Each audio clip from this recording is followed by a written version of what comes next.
রাস্তাঘাটে আমরা দাঁড়িয়ে বেরোবো না। এই আমরা এখন ব্লগার, ঠিক আছে? সস্তার ব্লগার হলেই বা চ্যানেল তো একটা ক্রিয়েট করে নেবো সুন্দর করে, একদম 1K একদিনে। এবার বাদাম শুরু করবো।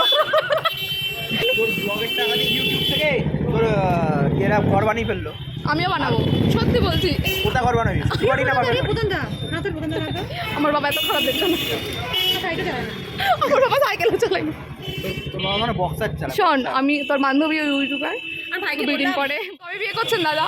বয়স তো কম হলো না, চুলগুলো পেকে দাগ দেখা যাক, সেটা কবে করবি বল? কে তুই? মানে তোর দিকে ক্যামেরা আছে না, আমরা আগে আমাদের দায়িত্ব আছে, আমরা আনন্দ করে দেখ। তোদের জামাইবাবু যদি ভালো না হয়, ওখানে 10-15টা আসবে, বাঁচার অপশন আর তুই ভাব জামাইবাবু যদি ভালো না হয়, ধর বিয়ে করে আসতে। মাই চ্যানেল, আশা করি তোমরা সকলে খুব ভালো আছো। এতদিন তো আপনারা সুস্থ মানুষের ব্লগ দেখেইছেন, আজকে দেখবেন অসুস্থ মানুষরা যখন সবাই মিলে একসাথে হয় আর ব্লগ বানায়, সেটা কীরকম হয়।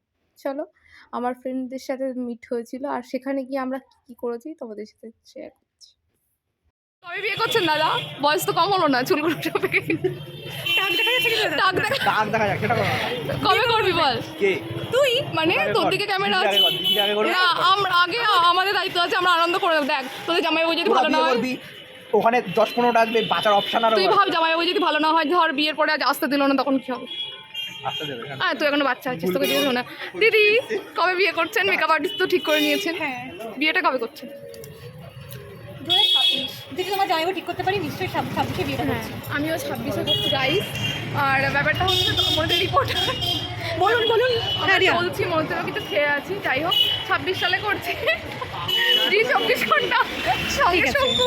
ঠিক আছে, আমি 2026 রিয়ার বিয়ে 2 মাস পরে একটা ভালো ডেট ফোন দেখে পাত্র খুঁজে নিশ্চয়ই বিয়ে করবো। মেকআপ আর্টিস্ট কি আর আপনাদের না না বল শুধু পাত্রটা ঠিক হয়নি, বাকি সব ঠিক। হ্যাঁ এক্স্যাক্টলি, পাত্র ঠিক হয়নি এখনো, বাকি সব। না এটা বল, এটাও বল। এদের পাশে দাঁড়াতে আমাদের লজ্জা করে। রাস্তাঘাটে আমরা দাঁড়িয়ে বেরোবো না। এই আমরা এখন ব্লগার, ঠিক আছে? সস্তার ব্লগার হলেই বা চ্যানেল তো একটা ক্রিয়েট করে নেবো সুন্দর করে, একদম 1K একদিনে। এবার বাদাম শুরু করবো। আর এই যে দেখুন, তোর ব্লগের টাকা দিয়ে ইউটিউব থেকে তোর এরা ঘর বানিয়ে ফেললো। আমিও বানাবো, সত্যি বলছি। কোথা ঘর বানাবি? বাড়ি না বানাবি?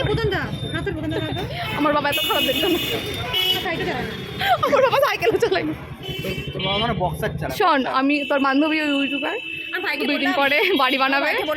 ভাইকে বললাম যে ভাই তুই আগে বিয়ে কর, তাহলে অপশন ভালো পাওয়া যাবে তোর বিয়েতে।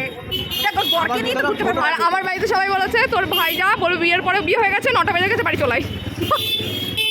ঠিক আছে, চল আজকে আমাদের টাটা কর। এটা কি করলি? এটা সস্তা চ্যানেল নয়, এটা এটা অনেক দামি চ্যানেল। আমাকে বল চ্যানেলটা সাবস্ক্রাইব করে দিতে প্লিজ করবেন না। ইমা আমাকে দেখেন না। ভালো যদি এই শুভম, দেখ না কেমন, এটা দেখ না কেমন লাগছে।